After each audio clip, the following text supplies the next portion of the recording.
amis, bonsoir. C'est toujours pour moi un immense plaisir de vous retrouver pour notre rendez-vous Culture, l'autre regard. Merci de nous accueillir chez vous. Un immense plaisir surtout de vous présenter ce soir une perle venue tout droit du Tassili Najer qui nous a été concoctée par Madame Yamina Miri Ait Abdelmalek. Madame Miri, bonsoir. Bonsoir Jawed et écoutez, le plaisir est aussi immense pour moi de parler ce soir de ces contes avec vous. Alors, vous êtes ingénieur agronome, détentrice d'un master en écologie. Magistère. Magistère en écologie, pardon. J'ai eu l'immense... Oui, ça c'est la nouvelle génération. Hein. J'ai eu l'immense plaisir de vous recevoir pour votre premier ouvrage qui lui aussi était une véritable beauté, 6 jours sur le plateau du Tassili Najer. Et tout récemment, cette année, vous avez publié des contes et des lieux du Tassili Najer, une merveille de recueil magnifiquement illustré par Nelia Saleh. On va avoir l'occasion d'évoquer l'aspect esthétique. Mais surtout, ce qui frappe, c'est que au-delà du recueil de contes, c'est toute la dimension anthropologique et archéologique que vous avez investie dans ce recueil. Alors, avant de plonger dedans et d'explorer un à un les magnifiques contes qu'il recèle, parlez-nous un peu de la genèse de cet ouvrage. Alors, à vrai dire, Jawed, je vais vous faire une confidence. Cet ouvrage a été écrit avant 6 jours sur le plateau du Tassili et il est resté dans un tiroir et il a fermenté comme une pâte. C'est-à-dire qu'à chaque fois, je revenais dessus, je suis revenue sur les textes, je suis revenue sur... Et j'ai commencé à l'écrire en 2013, pour tout vous dire. Et cet ouvrage, en fait, comment j'ai eu l'idée de l'écrire, je voulais, en une phrase, je voulais remercier ma deuxième famille du Tassili Najer de m'avoir tant donné pendant des années. J'ai commencé à aller au Tassili Najer à Janet en 2008. 4-5 ans après mes visites régulières, je me suis dit, il est temps que je les remercie de tous ces cadeaux que je reçois, d'eux et de la nature, de cette nature majestueuse. J'ai commencé à réfléchir sérieusement, je me suis dit comment les remercier, entre guillemets, intelligemment. Et j'ai pensé à écrire ces contes. Je me suis dit, il n'y a que dans les contes que je pourrais mettre en fait un petit peu toutes mes passions. L'écriture, cette conscience de la sauvegarde des patrimoines, je dis les patrimoines parce qu'il y a le patrimoine archéologique et le patrimoine naturel. Je voulais mettre ma passion pour les enfants, parce que j'aime beaucoup les enfants. Certes. Je voulais aussi faire connaître ces patrimoines, faire connaître cette région, faire connaître ses habitants. Donc il n'y avait que les contes pour pouvoir être le support de tout cela.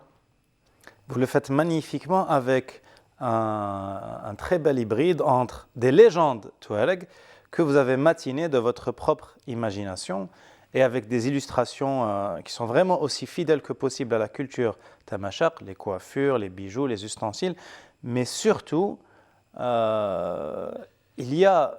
nous livrez un véritable glossaire à la fin de chaque conte et on sort à la fin de ce recueil avec tout un répertoire un petit dictionnaire. Oui, là, un petit dictionnaire de la langue tamashaq. Et c'est vraiment, et on est impressionné par toute la documentation et la bibliographie que vous avez consultée pour ce qu'on pourrait appeler naïvement un simple recueil de contes, mais qui est bien plus que cela. Oui, oui.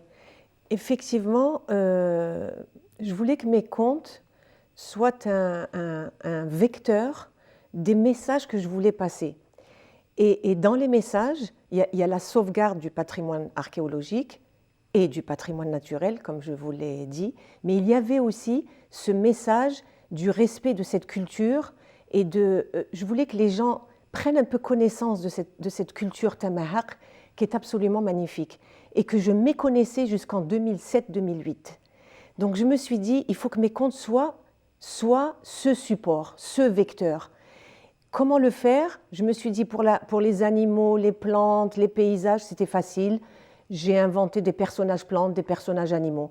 Mais pour la culture, je me suis dit, il n'y a pas mieux que d'utiliser certains mots tamashaq, au lieu de les utiliser en français ou la bderja, parce qu'il y a des mots bderja aussi. Oui, oui. Je me suis dit qu'il n'y avait pas mieux que d'utiliser dans mes textes, dans mes contes, des mots tamashaq, des petits mots, mais je suis sûre que le lecteur, la lectrice, après avoir fermé le livre, va se dire « Ah ben ce mot, il me plaît bien, il a une musique qui me plaît, je vais le retenir ».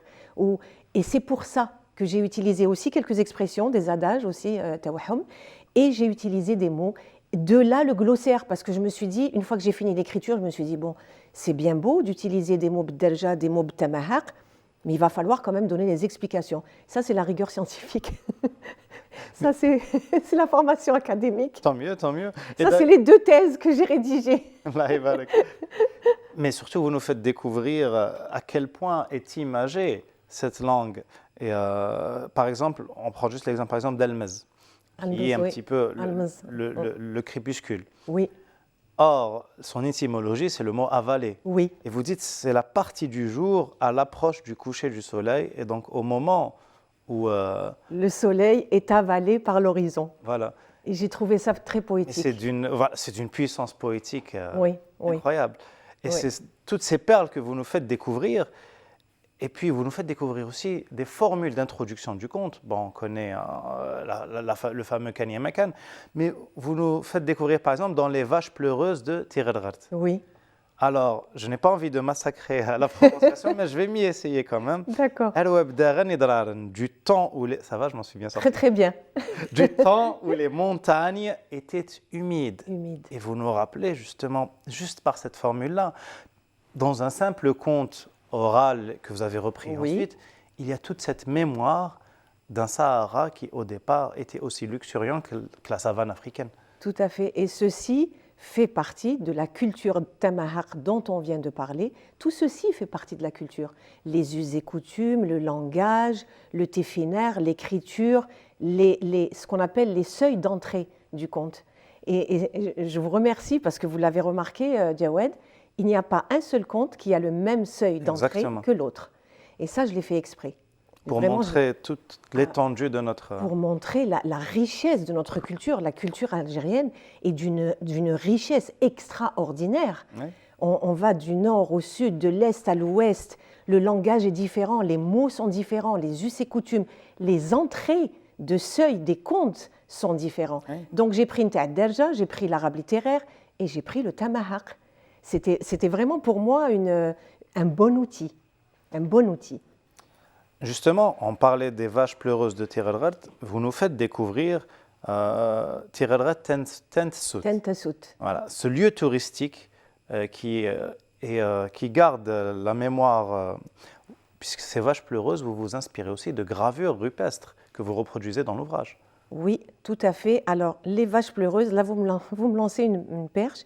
Les vaches pleureuses de Tirelghart est une légende, est une des légendes du Tassili. Parce qu'au départ, je voulais faire un livre de légendes, mais ensuite je me suis confrontée à la difficulté de la langue et il fallait que j'ai quelqu'un constamment avec moi parce que c'est les vieilles dames. C'est les vieilles dames qui connaissent les légendes. Donc c'était un petit peu difficile pour moi au départ et je me suis dit, bon, je vais monter mon livre comme ça, je vais prendre mes 2 légendes, je vais inventer d'autres contes, on en discutera par la suite. Et il y en a un qui est inspiré d'un fait véridique, La Reine et le crocodile. Là, je me suis dispersée. C'est pas grave. On revient à nos... non pas à nos moutons, mais à nos vaches. À nos vaches, on revient à nos vaches. Donc oui, Les Vaches pleureuses, c'est une gravure qui est absolument magnifique. Elle est à une vingtaine de kilomètres de Janet. Moi, je n'aime pas quand on dit la vache qui pleure. D'abord, c'est faux. C'est pas la vache, c'est les vaches, parce qu'il y en a 6 sur la gravure. Et Les Vaches pleureuses, la légende, je l'ai trouvée vraiment très belle et elle véhicule un message qui est d'actualité, c'est l'eau, la préciosité de l'eau. Et c'est pour ça que j'ai commencé mon livre par ce conte. Il y a des personnes qui ont lu mon livre et qui m'ont dit « Mais pourquoi tu as commencé, tu as commencé par ce conte ?» J'ai dit « Parce que l'eau… » Qui a une portée tragique. L'eau a une portée tragique, comme le conte lui-même, ça dirait tragique. On se dit pourquoi commencer par ce conte-là, qui est vraiment lourd sur le plan de l'émotion. Qui est lourd sur le plan de l'émotion, qui est triste. Oui. Qui est triste. La chute, on va pas tout donner au lecteur, mais la chute est quand même triste. Mais c'est la légende qu'on m'a racontée. Et comme vous savez, Jawed, les Touaregs sont très avares en parole. Ils ne parlent pas beaucoup. Donc même quand ils répondent à vos questions, ils répondent par quelques petites phrases. On vous donne l'entrée, juste l'entrée. Pas de plat de résistance, pas de dessert. Donc j'étais obligée de romancer. De meubler les silences. Ah oui, de meubler les silences, de romancer, et c'est beaucoup plus long que ce que l'on m'a raconté. Mais j'ai trouvé que cette légende était très belle, très jolie. En plus de rapporter cette légende, vous opérez une véritable initiation pour les enfants, mais pour aussi les adultes, à la faune et à la flore du pays. Et on découvre avec vous les hérons garde-bœufs, et toute une faune et une flore, et toute cette synergie, peut-être que ce n'est pas le bon mot, c'est vous la spécialiste, Si. qui existe entre, Si. ou cette symbiose, voilà, qui existe entre les espèces, les différentes espèces. Oui, ça c'est... On devine que je suis ingénieur agronome Certes, et écologue. Donc, en dehors de l'écriture, de la magie du conte, du fantastique, de la philosophie, de la morale véhiculée par le conte, je voulais que mes contes soient construits sur des éléments naturels, des éléments archéologiques, des éléments écologiques. Et c'est pour cela que j'ai pensé à ces personnages animaux et à ces personnages plantes. Et du coup, par conséquent, j'ai dû revenir, je ne vous cache pas, que j'ai dû réétudier la biologie des espèces. Parce que tout ce que je raconte, du coup, c'est un livre qui est éducatif aussi, tout ce que je raconte dans le livre concernant le comportement des animaux, concernant par exemple les plantes vénéneuses dont je parle dans la quête des Canassis, tout ça est vrai. Parce que je suis revenue à la biologie, j'ai réétudié pour pouvoir passer un vrai message, dans le conte magique et fantastique. justement, alors, par exemple, dans Coup de théâtre chez les lézards, on parlait de formule d'introduction. Cette fois-ci, vous commencez par « Kan ya makan fi qadim zaman, l'hbaq ou sousan fi hjar nbi alayhi salatu wassalam ». Je l'ai découvert grâce à vous. Je ne connaissais pas la suite. D'accord. Je connaissais Kan ya makan fi qadim zaman, mais la suite, je ne connaissais pas. Oui. Et là, vous nous faites découvrir la faune de notre pays avec le lézard arc-en-ciel et le poisson des dunes. Le poisson des dunes, oui. Et qui sympathisent et qui vivent toute une Oui. aventure. Et puis dans In Moloden, celui qui marche à quatre pattes. Oui. C'est un lieu, vous nous dites, c'est un lieu qui se trouve déjà au Tassili Nadjer. Oui, In Moloden, c'est un lieu qui se trouve au Tassili Nadjer. On peut d'ailleurs dans tous les circuits, c'est-à-dire les circuits qui passent par là, c'est automatique. C'est un arrêt qui est automatique pour les touristes. On les arrête sur la tombe de cette dame, Allah yarhamha, et à quelques mètres, il y a cette grotte. Et en 2008, la première fois où j'ai été au Tassili, mon ami Lehsen, que je remercie, qui a été mon premier guide, on nous arrête donc là et il nous raconte cette légende.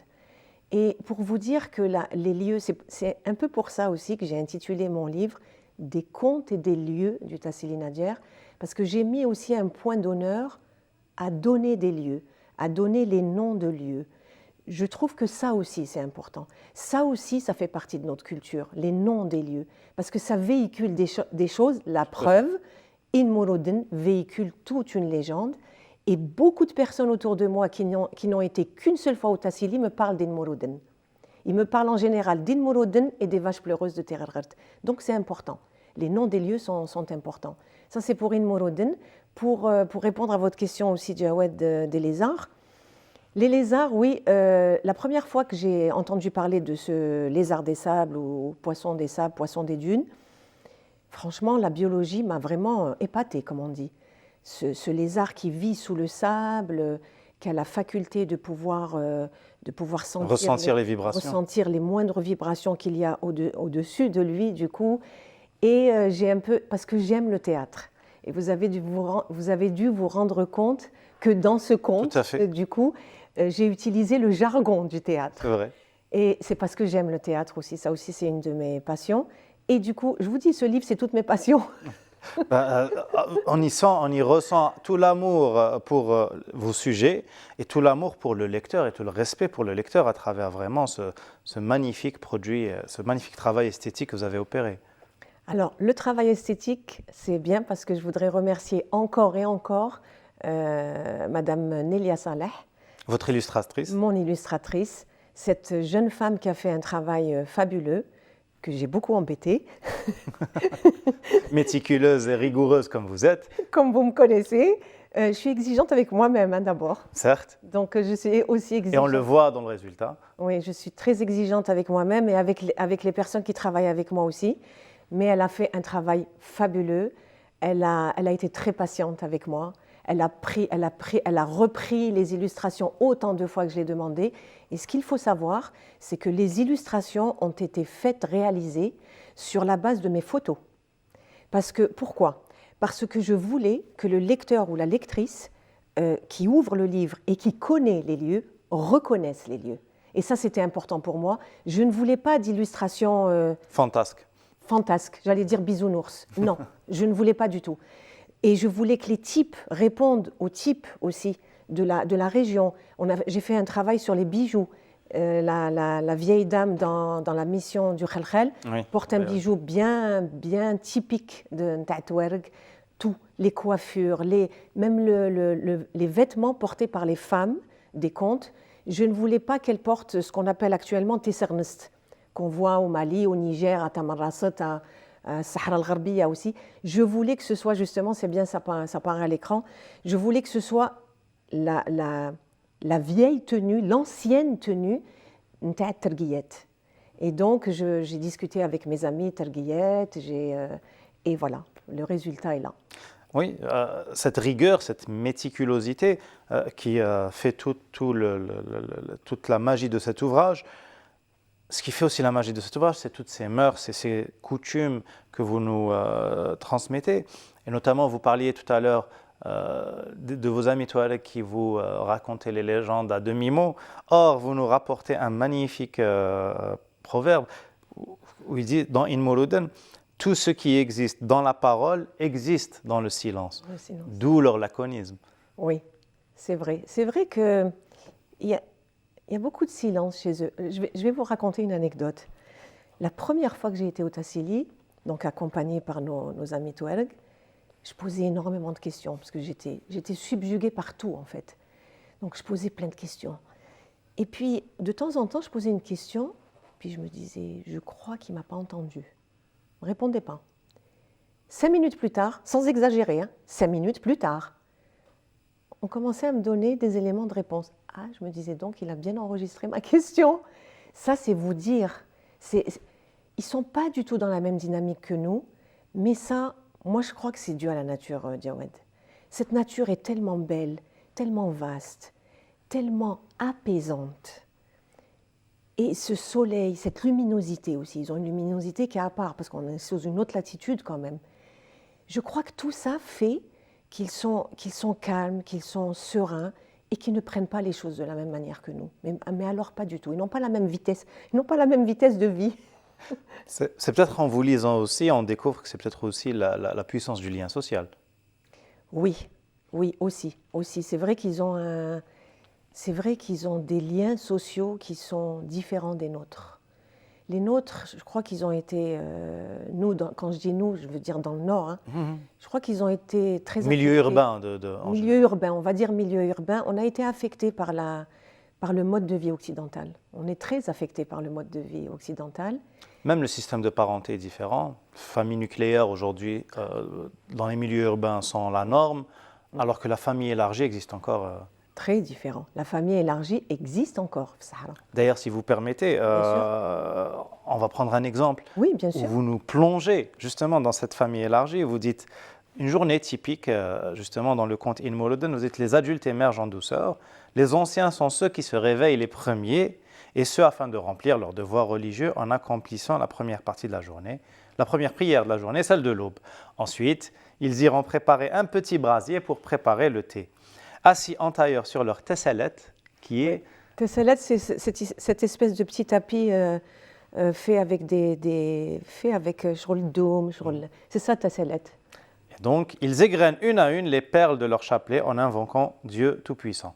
Ils ressentent sa grandeur en contemplant le spectacle somptueux du mariage des dunes et des colonnes rocheuses, une cérémonie divine qui tous les matins s'offre généreusement à eux, dans des nuances cuivrées dont seul le Sahara a le secret. On s'y croirait. Oui. Et puis vous dites, non loin des égreneurs de chapelet, les anciennes, ayant elles aussi accompli la première prière et pris leurs 3 verres de thé, Oui, s'installent confortablement afin de coiffer les filles et les femmes. Celles qui le désirent s'allongeront sur le ventre, les bras pliés sous la mâchoire, soutenant ainsi leur tête en équilibre pour en offrir la chevelure à un tressage méticuleux nommé talqa. Telka. Ou telka. Telka. Telka, oui. La première fois qu'on m'a parlé de Telka, j'ai été subjuguée. Et on parlait de culture, voilà aussi une autre manière de véhiculer la culture, parce que Telka, la cérémonie de la Telka existe encore dans les mariages. Même si elles ne se coiffent pas de cette manière tous les jours, c'est impossible, elles aussi ont une autre vie maintenant, mais quand la jeune fille se marie, Telka, c'est une journée qui fait partie des 7 jours de fête, et c'est obligatoire. Alors il y a les vieilles dames qui arrivent, elle prend la position que j'explique dans le conte, on lui tresse les cheveux, pendant que les femmes de la famille chantent des poèmes pour faire les louanges de la mariée, de sa famille. Mais tel cas, c'est vraiment particulier. Et Malika Hachid, dans ses livres encyclopédiques, elle dit qu'elle a vu une peinture rupestre où elle a remarqué que la scène, justement, était 2 femmes, une allongée, semi-allongée, avec la main sur le menton, en train de se faire coiffer. Donc ça remonte à très, très, très, très loin. C'est pour ça que je voulais en parler de Telka. Et vous dites les 2 belles tresses qui entourent la tête seront même enduites de terre humide afin de les alourdir et de leur donner plus de relief. Oui. Profitant ainsi de ce moment privilégié, les hommes étant absents et les enfants encore endormis, elles devisent du quotidien et discutent en toute confiance des choses de la vie. Puis c'est le moment où les petits émergent de leur longue nuit de sommeil. Ils vont avant toute chose saluer leurs grands-parents. On voit justement cette famille élargie où tout le monde est proche de tout le monde. Puis courir vers leur maman en quête d'un bon bol de lait de chèvre frais ou de chamel et d'un morceau de tajla. Parce qu'à Tamarasset, on dit Tegla, et dans la région du Tassili Najer, donc la région de Djanet, on dit Tejla. C'est juste une question de prononciation. Oui. C'est comme nous, au nord, entre Constantine, Tlemcen, Alger, pour nommer ces 3 grandes villes. C'est des variantes. Même celles-ci, je les ai apprises. Les femmes commencent alors à mettre de l'ordre dans l'ihan. Oui, qui est la tente. Voilà. La tente. Et ravivent le feu qui a déjà servi à la préparation du breuvage doré, c'est-à-dire le thé, afin de mettre le repas de la mi-journée à cuire. Et un peu plus loin, lorsque vous nous emmenez jusqu'au dîner, et vous dites, une fois repus, les enfants soit vont chercher le bras de leur maman pour dormir, ou de n'importe quelle autre femme de la tribu, puisque justement il y a ce lien de la famille. Ce lien très fort des membres de la famille élargie. C'est vrai que là-bas, on le voit encore, on le constate encore. Et vous nous apprenez, et vous nous emmenez dans la transhumance, justement, de ces Touaregs, et vous nous montrez le rôle primordial que joue le khbir. Ah oui, le khbir, le guide. Voilà. Le guide qui va emmener cette caravane, ça c'est dans Inmourouden. Oui, toujours. Oui, le guide qui va mener sa caravane d'un point A à un point B, qui va essayer de les mener vers ce lieu en toute sécurité, en gérant toute la grande famille, la tribu, en prenant tout en charge, les problèmes qui vont arriver durant la transhumance, durant le parcours. Oui, le khbir, ça j'ai fait exprès d'utiliser ce mot que j'ai cherché d'ailleurs. Je me suis dit, on dit toujours guide, même quand on parle en arabe, on dit guide. Alors que c'est très réducteur par rapport au puits de science. Khbir, le khibra. Donc c'est tout à fait, vous avez raison Jawad, c'est très réducteur quand on dit guide par rapport à khbir. Déjà quand on dit khbir, je dirais on a tout compris. Andoul khibra, il sait, il a les connaissances pour. Donc voilà pourquoi aussi je voulais utiliser ce terme. Et donc on va découvrir ses mœurs, etc. Et dans la mission du Khalkhal, bien sûr, c'est un souci, c'est une préoccupation qui traverse l'ensemble du recueil, mais dans la mission du Khalkhal, on voit cette conscience écologique que vous cherchez à faire transmettre aux enfants et évidemment aussi aux adultes. Aux adultes, puisque c'est un livre qui se lit vraiment avec plaisir, aussi bien. Je l'ai lu à mes enfants, ils ont adoré, mais moi-même, j'ai plongé dedans Et vraiment, la dimension anthropologique, écologique, historique est passionnante. Et donc, cette préoccupation écologique dans la mission du Khalkhal, on le voit avec Al-Ghuzlan et le problème de la chasse intensive. Oui. Alors, pour introduire ma réponse, Je vous en prie. le fil rouge entre tous mes contes, un des fils rouges, parce qu'il y en a Oui, plusieurs. on a plusieurs, j'allais vous dire. J'ai dit le fil rouge, après je me suis dit non. Est-ce qu'il y en a un seul et je l'ai raté donc, Alors, un des fils rouges, on va dire, c'est la sauvegarde de ce patrimoine archéologique richissime et la sauvegarde aussi et la préservation de ce patrimoine naturel qui n'est pas éternel. Nous avons tendance à l'oublier. Oui. Ça, c'est un des fils rouges. Et dans tous mes contes, on ressent cela. Mais dans la mission du Khalkhal, je voulais mettre en évidence le braconnage, parce que quand on dit chasse, ça veut dire que c'est légal. Oui. Quand on dit braconnage, ça veut dire que c'est illégal. Ça, c'est la forestière qui parle. Le braconnage des gazelles et du mouflon à manchette. Tout à fait. C'est des espèces rares. Et ça me fait toujours autant de peine de savoir que ces deux espèces sont toujours braconnées. Voilà. D'ailleurs, vous reproduisez, notamment en ce qui concerne coup de théâtre chez les lézards, vous reproduisez le texte de loi qui consacre Tout à fait. la sauvegarde de ces espèces. Tout à fait. Je voulais qu'il apparaisse dans le glossaire pour que ceci soit palpable de la part du lecteur, qu'il comprenne bien qu'il y a des lois qui régissent ce parc culturel. Il était parc national et on lui a donné le plus haut statut qu'on puisse donner à une aire naturelle qu'on veut protéger. C'est parc culturel, c'est-à-dire qu'on a inclus le volet culturel dans la sauvegarde de tout cela. Alors, il était parc national, il est parc culturel depuis 2011, il est réserve de la biosphère depuis 1986, il est patrimoine mondial de l'humanité depuis 1982.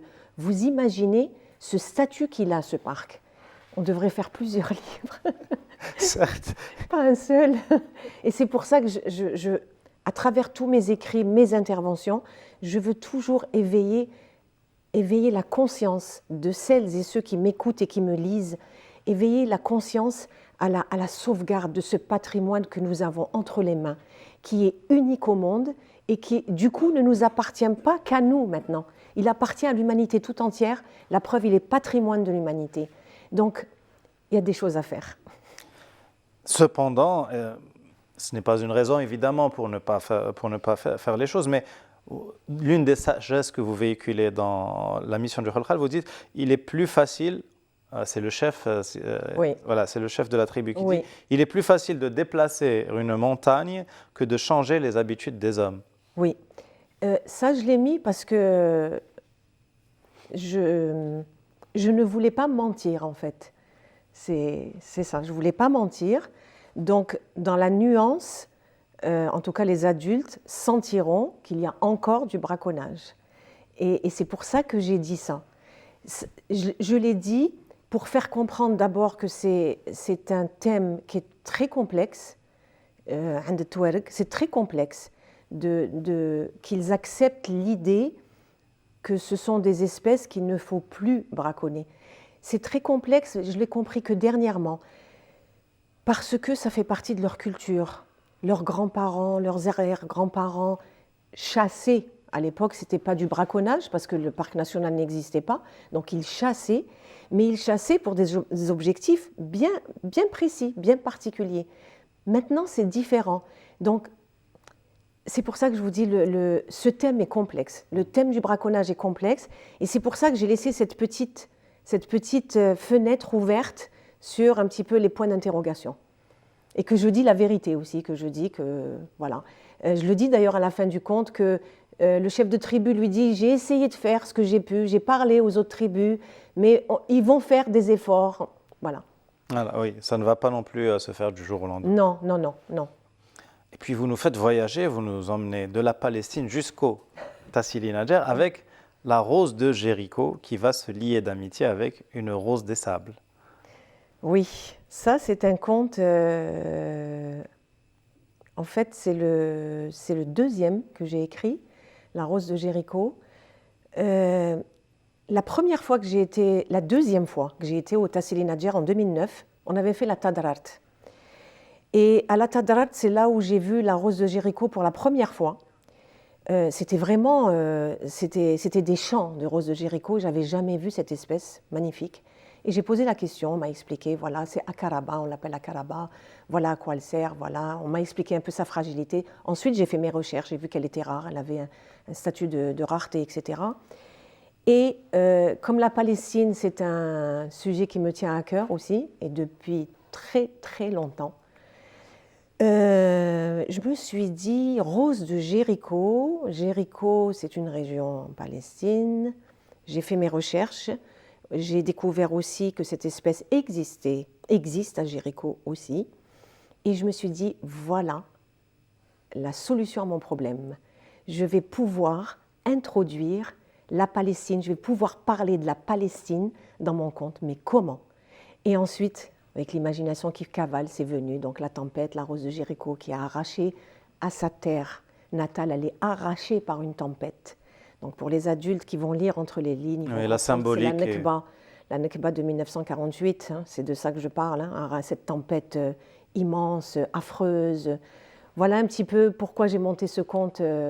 J'ai monté ce conte de cette manière, en mettant en scène la Palestine, la rareté de la Rose de Jéricho et la fragilité du patrimoine archéologique, parce qu'à un moment, les deux roses des sables et la rose de Jéricho se mettent à discuter, et la rose des sables lui apprend qu'à qui sait observer, à celui et celle qui a un peu de patience, il ira voir dans les grottes, les abris sous roches, et puis il va trouver des peintures rupestres qui vont le renseigner sur la faune et la flore, surtout la faune, que nous avions durant la préhistoire.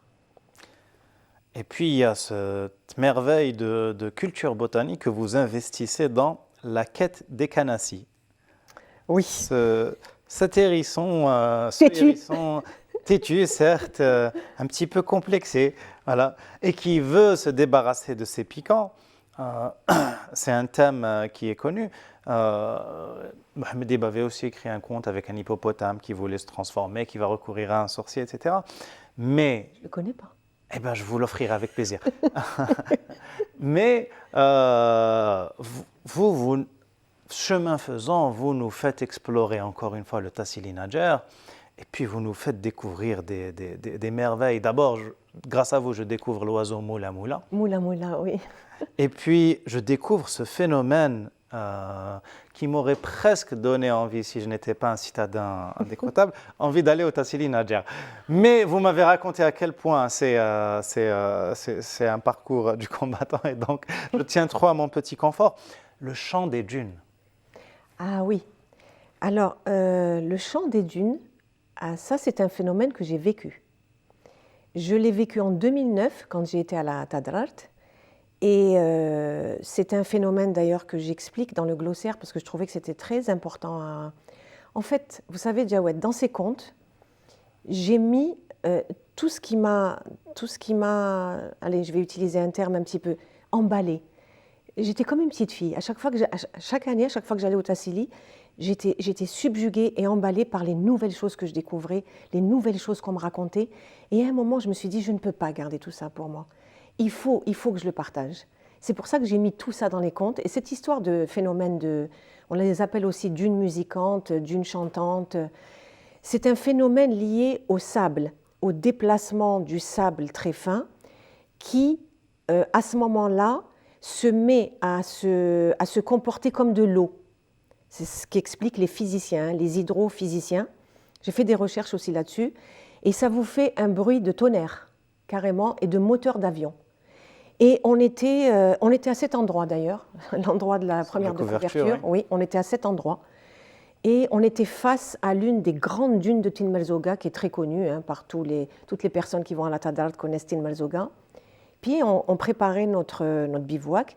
Et d'un seul coup, un ami qui était avec moi, il m'a dit « Yamina, écoute, il y a un avion qui passe. » Je me suis dit « Il est en train de se moquer de moi. » Parce que je savais qu'il n'y avait pas de survol là.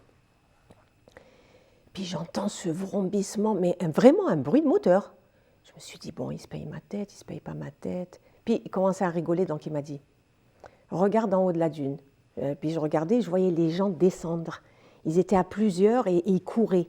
Donc ils déplaçaient de grandes quantités de sable. Et c'est ça qui fait que la dune fait ce bruit sourd. Mais c'est hallucinant, Jawed, hein. Comme bruit, c'est hallucinant.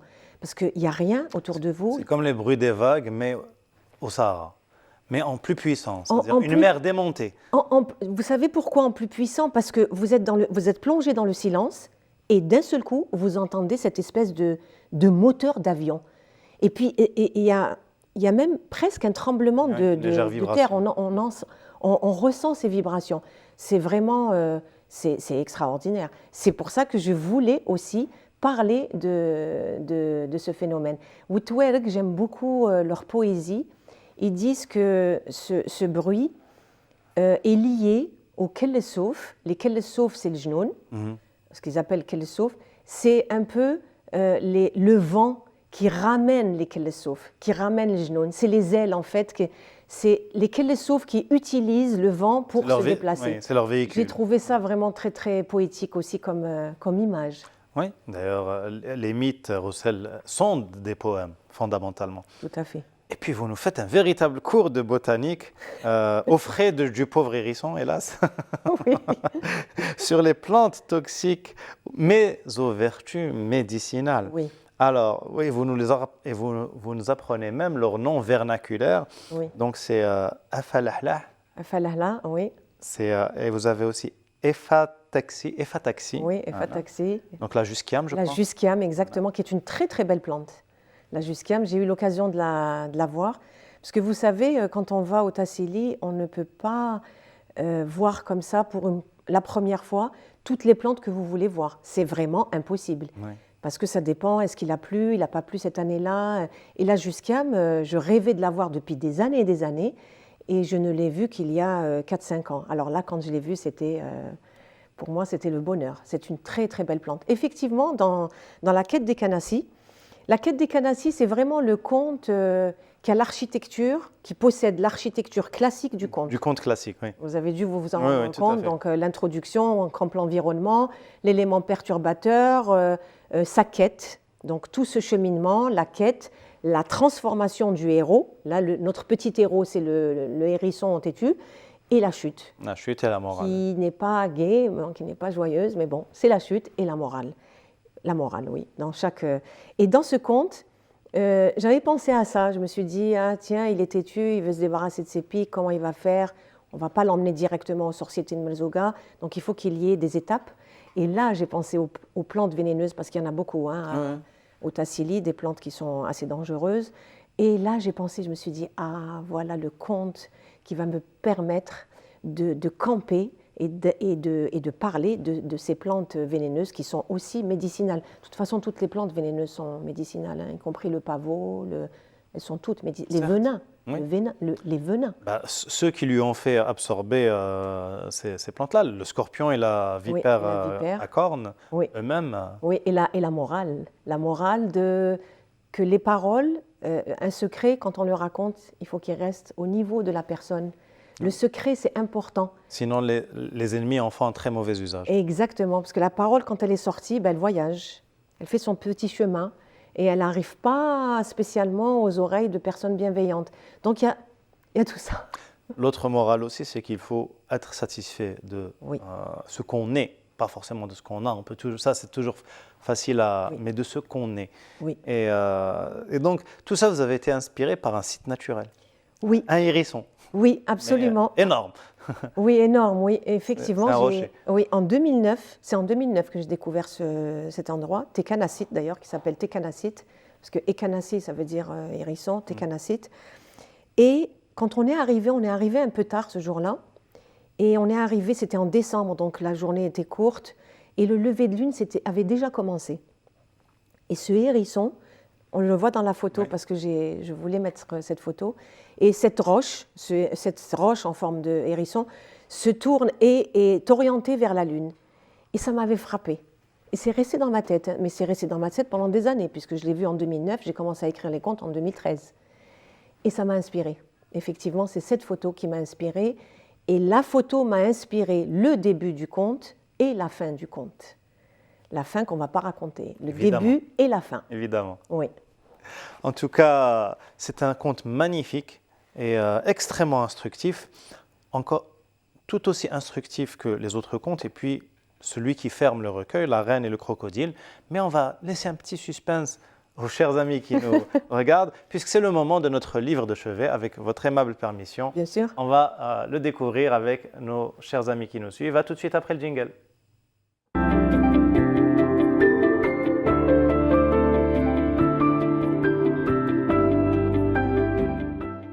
Nous continuons l'exploration de cet excellent ouvrage de Ammar Belkhoja, Colonialisme, les crimes impunis. Et ce soir, je vous propose de découvrir un témoignage qu'il a lui-même recueilli, celui d'Ahmed Hadj Ali, et qui va parler du racisme délirant des pieds noirs. Et on croirait entendre aujourd'hui parler les sionazis. Je vous laisse en juger par vous-même. Alors, M. Ahmed Hadj Ali nous dit « C'est dans le train Alger-Bougie, il y a une quinzaine de jours. Je m'y trouvais en compagnie de quelques citoyens du premier collège. C'était à l'époque coloniale.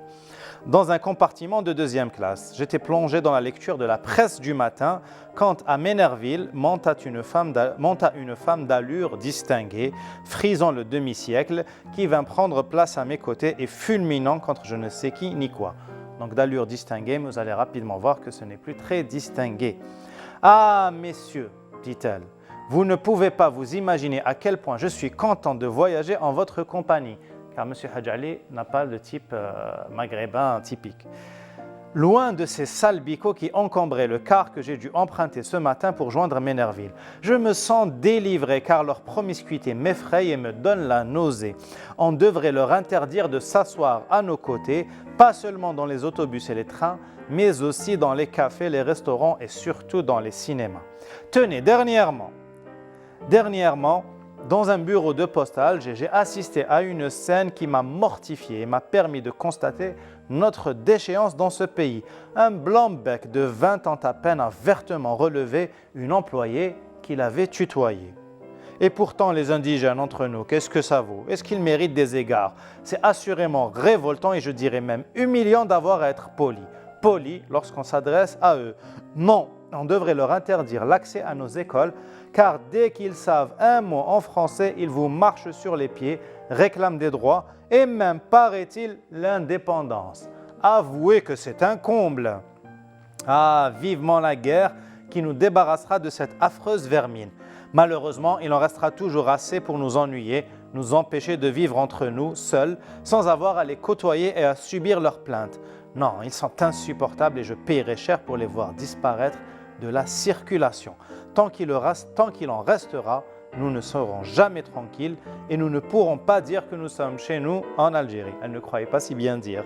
Quand on pense à ce que nous avons fait pour eux, tiens donc, et en pure perte, eh bien, on est en droit de se demander si, en définitive, il ne vaudrait pas mieux les parquer dans certaines régions ou quartiers réservés, comme Hitler le faisait pour les Juifs ou les Américains pour les Négros, ou, c'est moi qui ajoute, les sionazis pour les Palestiniens. Ammar Belkhoja, Colonialisme, les crimes impunis. Et vous aussi, Yamin Amiri et Abdelmalek, dans des contes et des lieux du Tassili Nadjer, vous évoquez justement le colonialisme avec La Reine et le Crocodile, où vous nous parlez déjà de l'Oued Hrir. On découvre ce oued qui a été appelé ainsi à cause des caravanes, dans les ballots de soie qui s'accrochaient Tout à fait. Voilà, à la végétation et qui laissaient des morceaux de soie. Et vous évoquez les méfaits du colonialisme sur la faune et sur les mœurs, puisque c'est eux qui amènent cette pratique totalement inconnue pour nous autres Algériens, en tout cas pour ceux de la région, à savoir tuer pour des trophées et non pas pour la subsistance.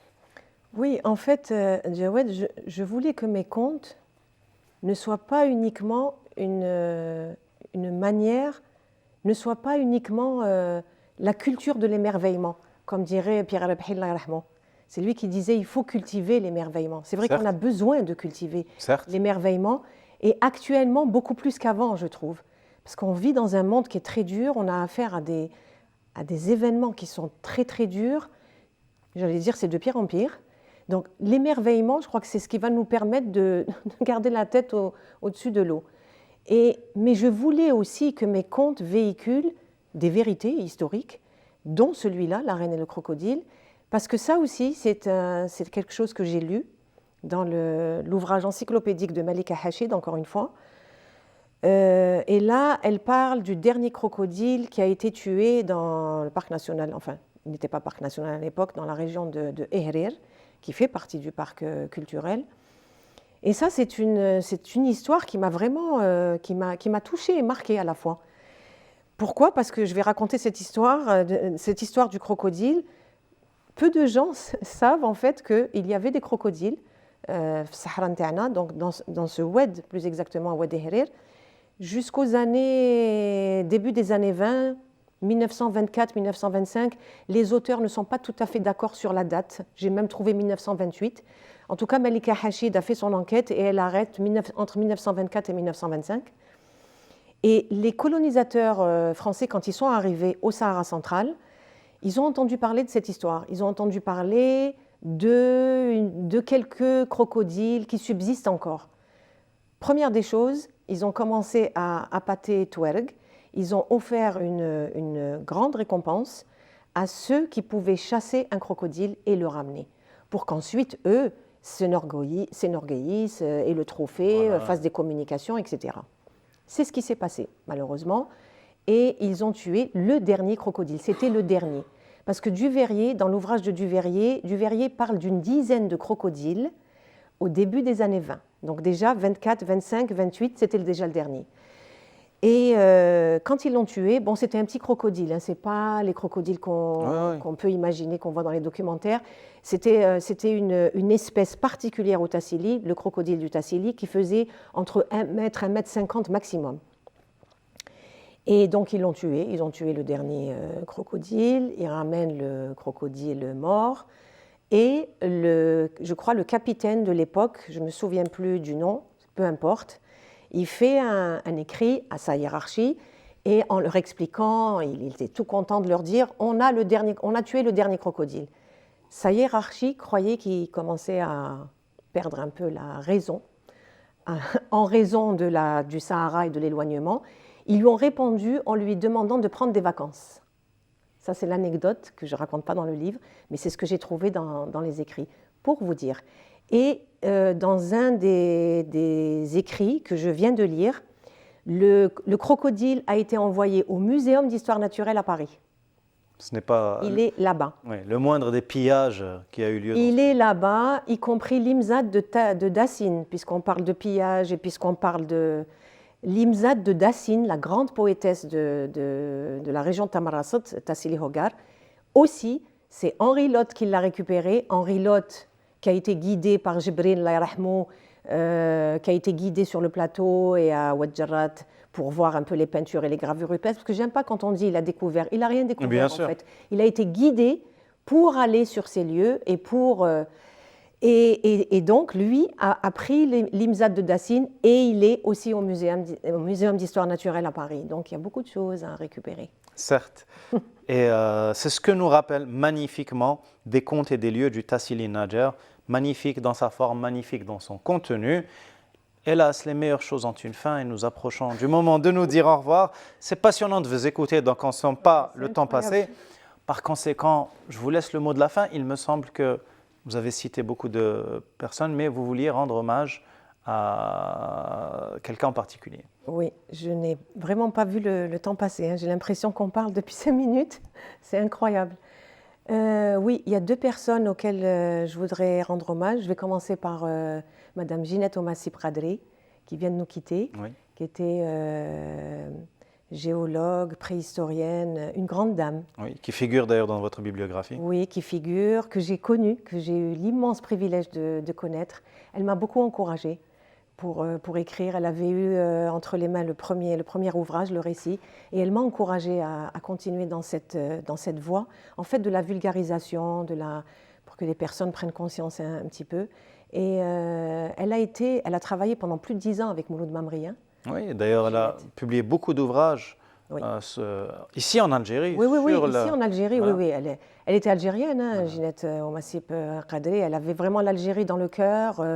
Elle a laissé, de toute façon, c'est des personnes qui restent éternelles. Parce qu'elle a laissé des livres, elle a laissé des communications, elle a laissé un immense héritage. Ginette Oumassip, Allah yarhamha. Je voulais rendre hommage aussi à Samir Marani. C'est une personne, un tergué de la région de Djanet, que j'ai connu pendant 10 jours uniquement. Et c'est quelqu'un qui m'a énormément apporté. C'était une personne extraordinaire. C'était un khabir, réellement. C'était beaucoup plus qu'un guide. Il connaissait sa culture, mais il ne la connaissait pas superficiellement. Il la connaissait vraiment dans ses fondements, dans ses profondeurs. Et il a répondu à certaines de mes questions auxquelles personne n'avait répondu. Et lui, il m'avait apporté des éléments de réponse. Il connaissait non seulement Sahara Ntaou, c'est-à-dire le Tassili Nadjer, mais il connaissait tout le Sahara central, y compris le Sahara de Libye, y compris le Yémen. Il était extraordinaire. Il parlait le Tamahaq Ntaou, il parlait le Tergui Nta le Yémen. C'était une personne extraordinaire qui malheureusement a été ravie à cette vie d'une manière un petit peu brutale. C'est une bibliothèque qui est partie. Tout à fait. Et là, vous me rappelez Amadou Ampateba qui disait un vieillard qui meurt, c'est une bibliothèque qui brûle. Il avait lancé cet appel à l'UNESCO, à une assemblée générale dans les années 60, il me semble. Et c'était justement pour introduire, parce qu'il voulait absolument faire un travail sur le patrimoine oral. Il voulait que ce soit classé comme patrimoine immatériel et que ce soit protégé. Et c'est comme ça qu'il a dit ça. Qu'il a dit un vieillard qui meurt, c'est une bibliothèque qui brûle. C'est des vecteurs entre quelqu'un qui connaît le Telgui yéménite, qui connaît le Telgui algérien. C'est un vecteur de fraternité entre les peuples et qui dissout complètement les entreprises de fracture sur des bases confessionnelles ou ethniques. Ça ridiculise complètement ce genre de prétention. Allah yarhamou, c'était une personne extraordinaire. Allah yarhamou. En tout cas, des personnes extraordinaires comme vous aussi poursuivent son œuvre et tâchent de la faire revivre, notamment avec ce magnifique ouvrage des contes et des lieux du Tassili Nadjer. Je vous le recommande vivement, c'est une lecture magnifique, c'est un cadeau magnifique aussi à offrir parce qu'il est vraiment beau tant dans la forme que dans le fond. Merci encore Madame Yamina Mir Ait Abdelmalek.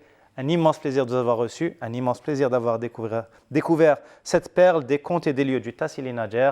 Et puis les meilleurs pour la fin, merci à ceux qui font vivre la littérature en la lisant. Inch'Allah kun khfaf alaykoum. Je vous souhaite une excellente fin de soirée.